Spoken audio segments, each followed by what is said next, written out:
Let's start with some intangibles that keep you from getting funded.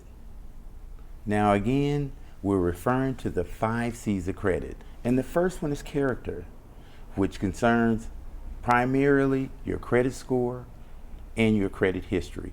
But it takes more than that to get funded. Let's start with some of the basics.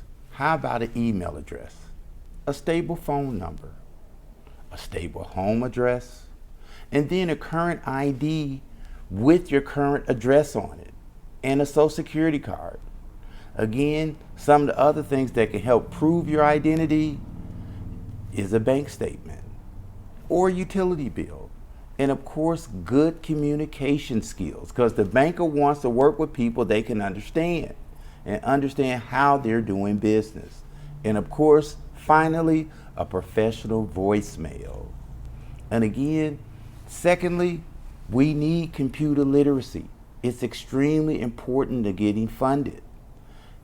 Understanding, having digital access to files in your bank statements and other things like that, income statements, 1099s, tax returns, all these things are very essential where you can have uploaded.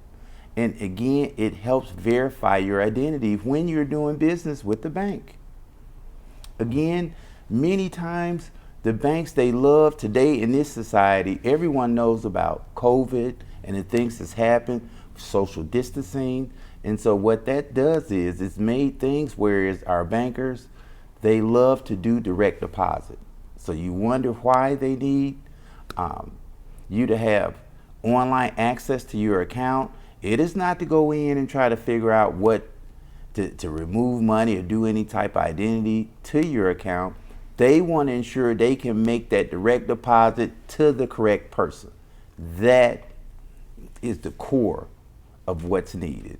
And if you want to get money, and make sure that you have all these intangibles in place so that it will not stop you from getting funded.